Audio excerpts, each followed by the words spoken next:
Good evening, friends. Hope you all are doing good. So, today we are going to start with the third chapter about water resources. So, as we know, water is one of the most important resources in the world. Why it is most important resources? Because without water we cannot survive. Our body has 70% of the water.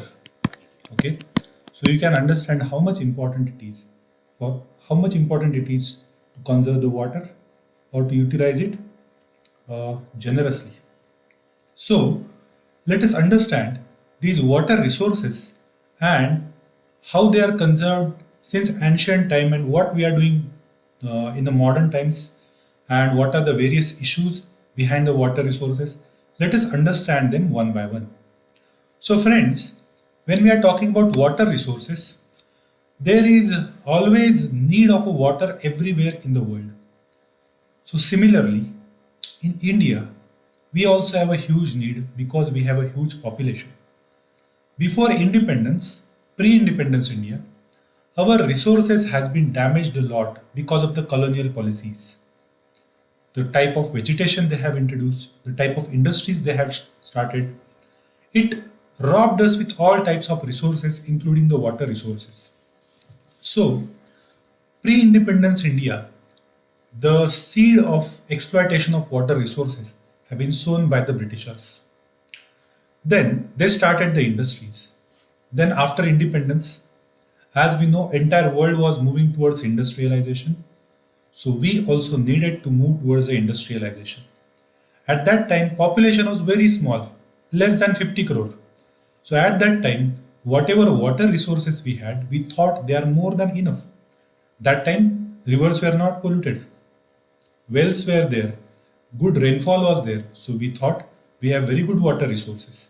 So we started building dams. We started building more and more industries. We started building more and more heavy industries. So it started with the industries and building dams, and it continued till date with intensive industrialization. So it resulted in a intensive utilization of water and decrease in the water resources. So intensive industrialization, urbanization. So in the urbanization followed the industrialization because for industries people are required. So many people migrated from villages to urban areas, and that resulted into the creation of huge cities like Mumbai, Delhi, Calcutta, Chennai, and further exploitation of water resources started.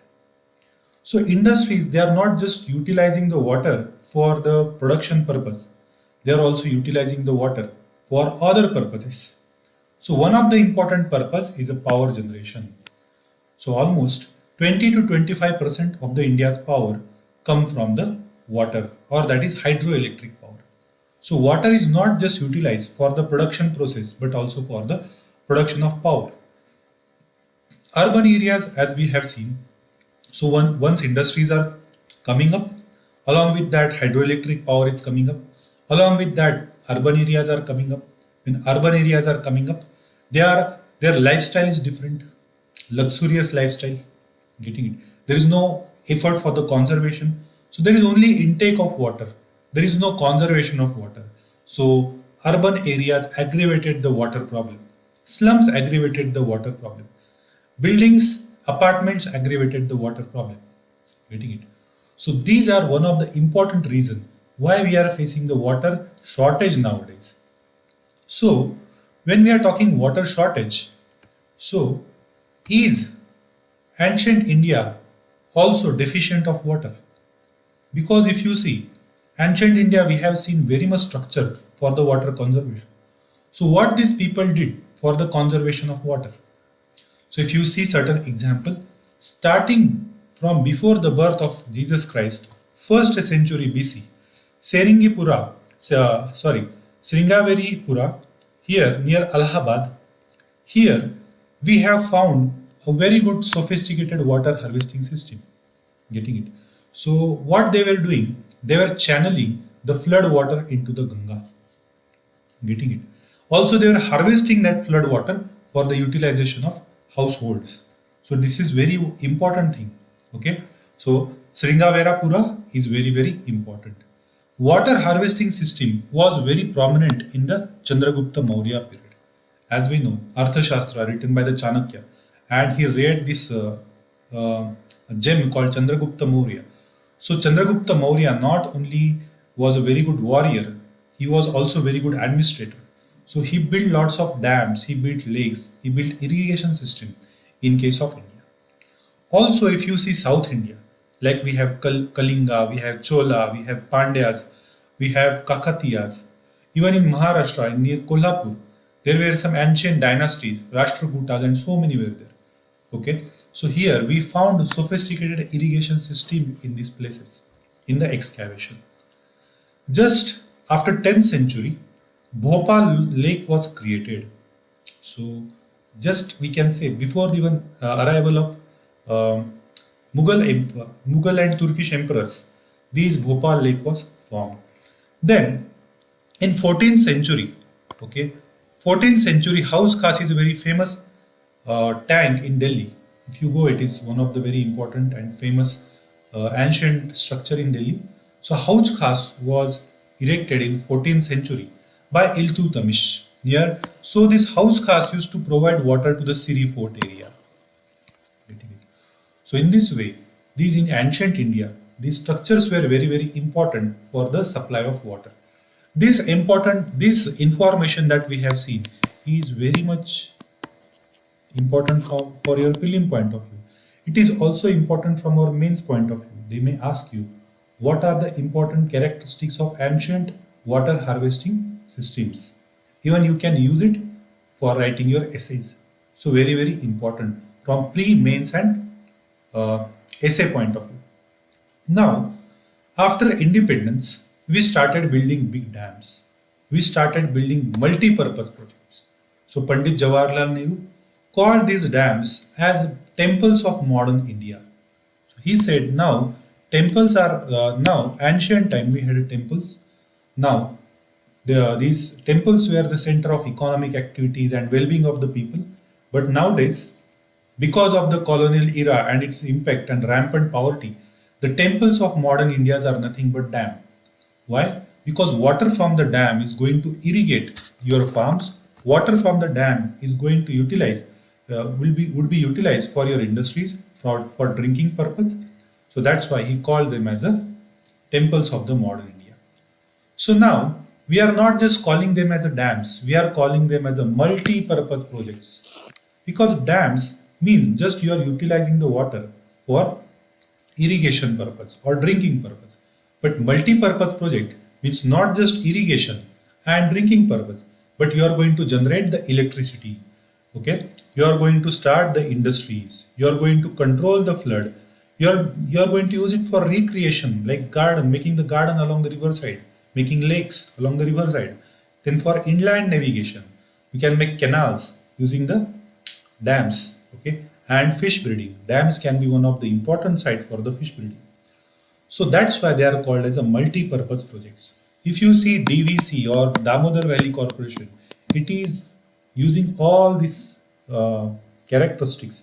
All these points have been used for the construction of the Damodar Valley Corporation and Damodar Valley project. Okay, they have utilizing this project for all the purposes that we have seen over here. Getting it? So they are not just called as a dam; they are called as a multi-purpose projects. So from the time of independence, we built big dams like Bhakra Nangal dams. So they are multi-purpose projects.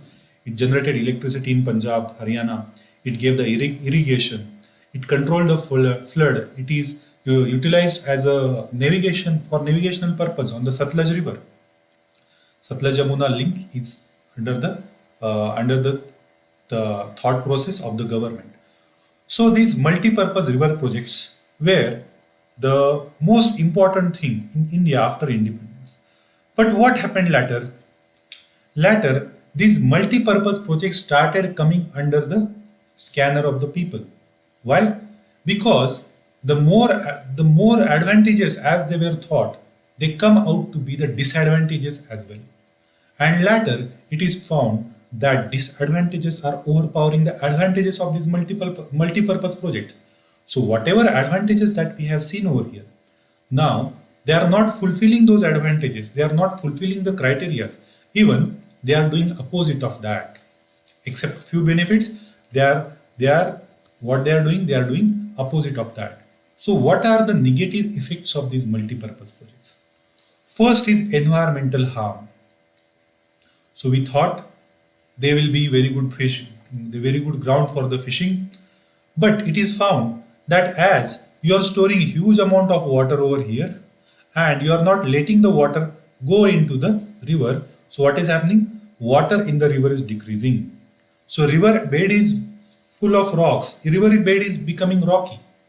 It is not becoming sandy. River bed should be sandy, but it is becoming rocky because there is no silt. This dam started silting. It started accumulating all the silt over here. So silt is not flowing over here. So there is no formation of sand. So river beds are becoming rocky. Dams started becoming silty. So dam started becoming silty and it led to the flooding. During flood, what started happening? Because of the silting of the dam, the volume of the dam decreased and this water started spilling over. Getting it? River beds are becoming rocky. Water is not flowing into the river. So what is happening? The organisms living over here, plants, animals, fishes, they didn't have water. So their biodiversity started decreasing. River started polluting. So when there is no flow in the river, industries started sending their water into the river. So artificial flow started happening. There is no natural water in the river. All dirty water started coming into the river. And you felt that, oh, river is full of water. So it led to the pollution of the river.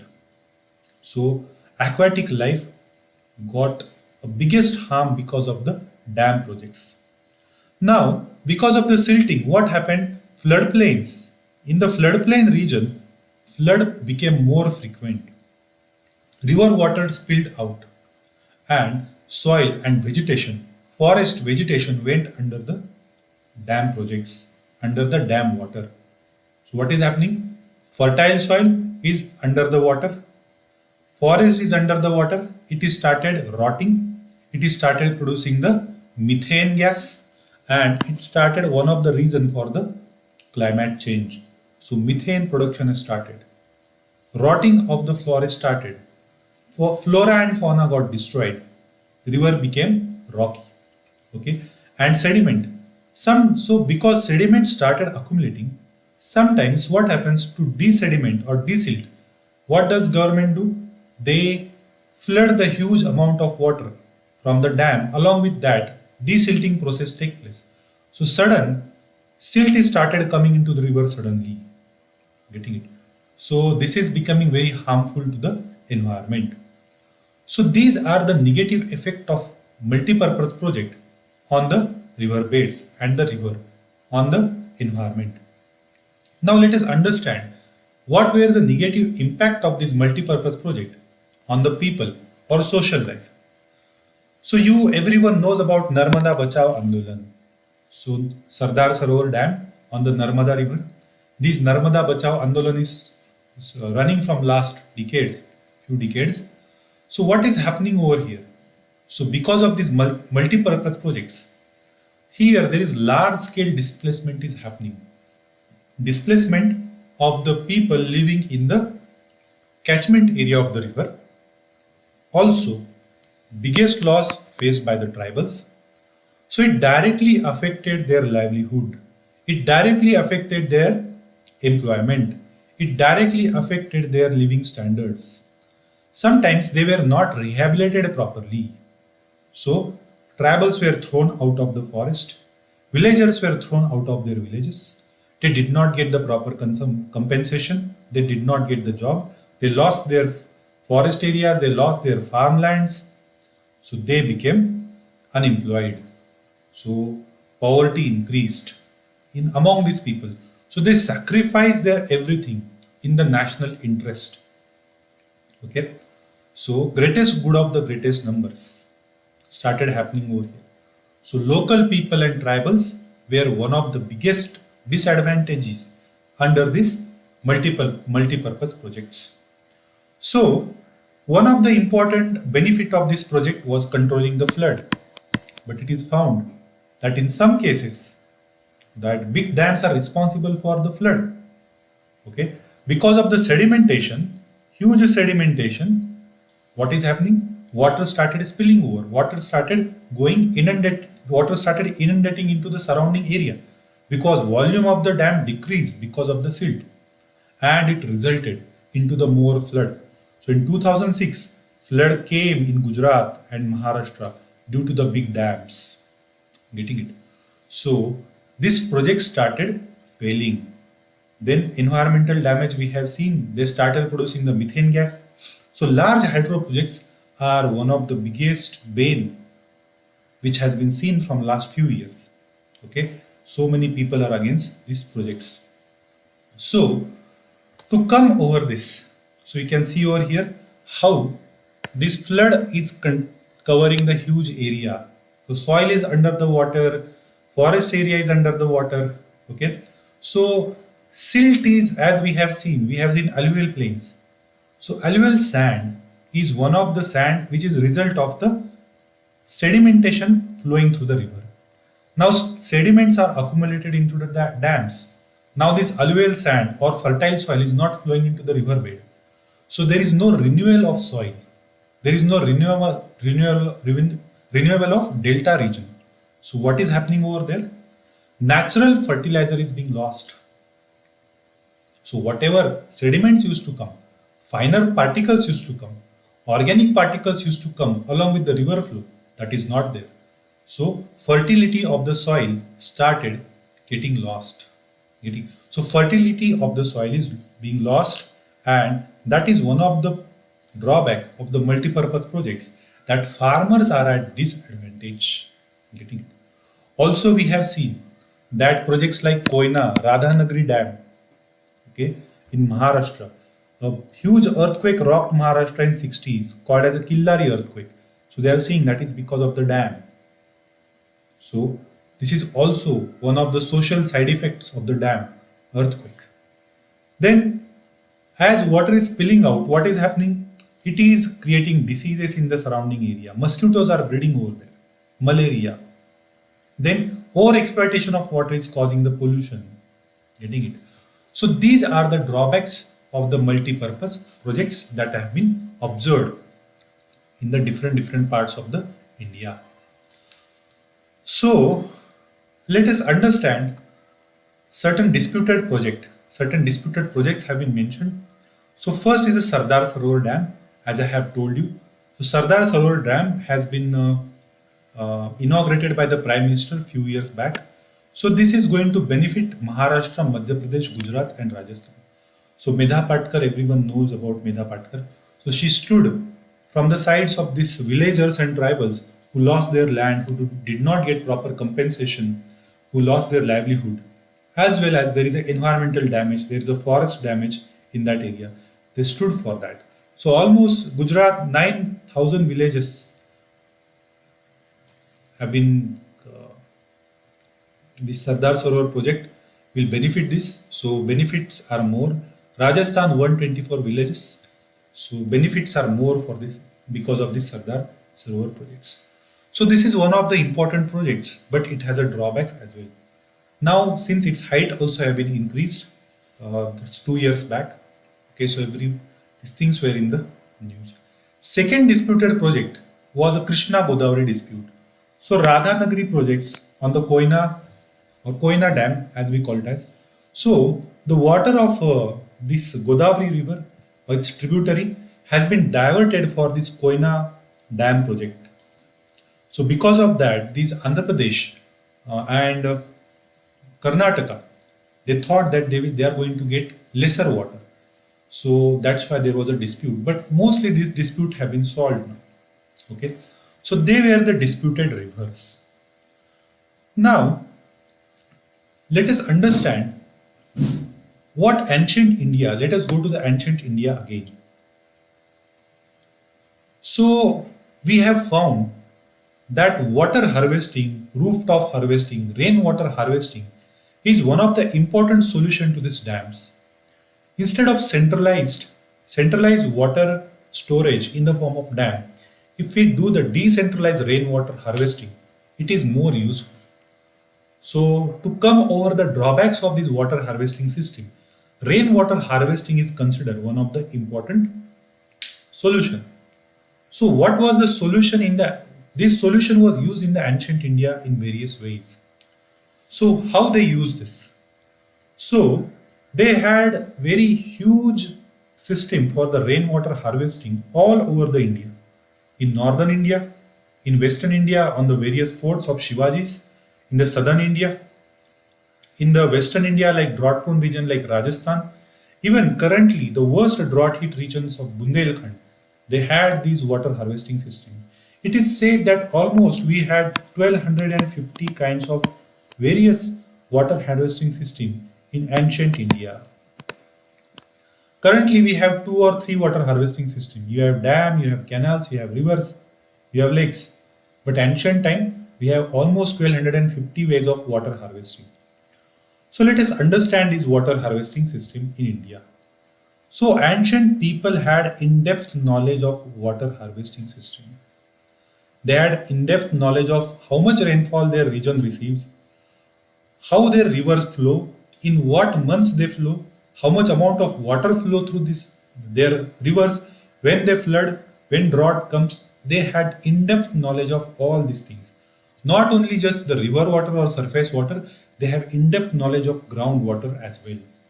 They had different techniques, though they did not have a satellite like today, but they had different techniques to measure the levels of the groundwater.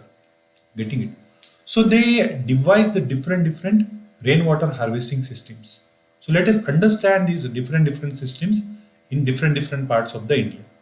So in Uttarakhand or in Himalayas, they had these gulls or kuls.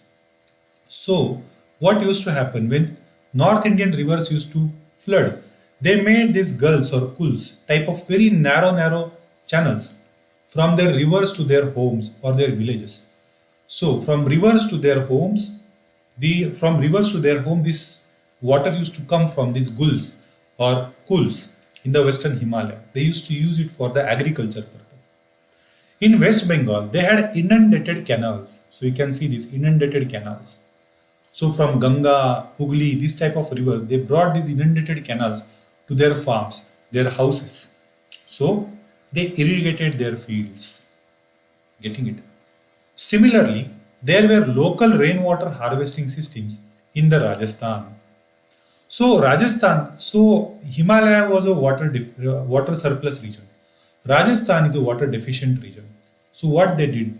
So they create the rain-fed storage in their houses, in their farms. So for example, in their farms, they build these khadins. You can see these khadins.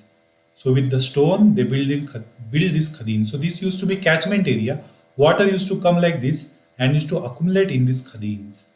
So in Rajasthan, they used to have these khadins or johards. So johards so the farms where the infertile farms or where farming cannot be done, they used to make these johards or khadin to store the waters. Also, people in their houses, they have created tanks or tankas, where in Bikaner, Barmer region.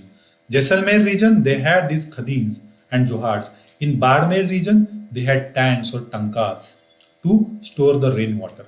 So just below their houses, they used to have these big tanks. So on the rooftop, when the rain used to come, the water will go to the tankas or tank. Some people even built the room adjacent to their tankas underground. So what used to happen? Their rooms used to remain very cool in the summer times. So in this way, people beat the heat in the western part of the country or in the Rajasthan. So this is very important from your prelims point of view. In prelims, definitely this question is going to come today or tomorrow. You just wait for it. It's just a matter of time. This question is definitely going to hit either your mains or prelim examination. Now, water harvesting system in the Northeast India. Let us understand. Northeast India, almost 25% of the water comes from the rooftop water harvesting system. You can see this Meghalaya have this type of rooftop water harvesting system since ancient time. So you know, Northeast India gets the highest amount of water from the monsoon. So Shillong, Meghalaya, this region have this rooftop type of water harvesting system. Even in the Tamil Nadu, rooftop water harvesting is the compulsory. It is the first state which has made this rooftop harvesting system compulsory. Getting it? So this is one of the very important thing that we need to be seen. Now different states like Maharashtra, Andhra Pradesh, Telangana, they are also trying to build this water harvesting system in their states. So northeastern India is very ahead in water harvesting in a different ways. Since ancient time, they are using this bamboo drip irrigation system in Meghalaya.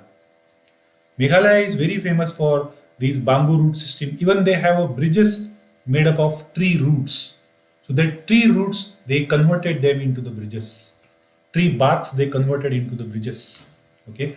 So this is 200-year old, at least 200-year old bamboo irrigation system which is there in the Meghalaya. So almost this bamboo holds 18 to 20 liters of water. In the end, 20 to 80 drops of water go to the farm. So it is like a drip irrigation, natural drip irrigation. 20 to 80 drops of water per minute slowly coming and irrigating their farm. So in this way, this chapter is very important. In this way, water harvesting has been done in the ancient India. And in this way, what is happening in the modern India? So drawbacks are seen of multi-purpose projects, and slowly we are moving towards building small dams like check dams. We are moving towards more water harvesting by the local people. Like in Maharashtra, they have Jalayukta Shivar scheme. Means you convert your farm into the farm pond for the rainy season, like that, a part of your farm. So they are building many small ponds in the farmer's land. So slowly we are moving towards different types of water harvesting system. We are going to see in the agriculture chapter when in the class as well. Okay. So this is a chapter overall. Let us understand the MCQs based on this chapter. So first MCQ. Based on the information given below, classify each of the situation as suffering from the water scarcity or not. So 4 situations are given. Very simple. You see whether because of this situation, the particular region will be water sufficient or water scarce. Second question, which one of the following statements is not an argument in favor of multi-purpose river projects? Not an argument. Multi-purpose projects bring water to those areas which suffer from the water scarcity. It is for multi-purpose project by regulating the water flow helps control flood. For multi-purpose projects lead to the large-scale displacement and loss of livelihood. It is against. So C is the option. Here are some false statements. Identify the mistakes and rewrite them. So guys, just see these statements, and in the chapter, when you see the chapter, there are certain drawbacks in each and every statement. So what you have to do? You have to reform the particular statement by removing the false information or wrong information given in the statements. So this is the entire chapter, very important from pre and mains point of view. Very small chapter but very important. If you have any doubt, please let me know on the Telegram. Thank you. See you tomorrow for the next chapter, agriculture.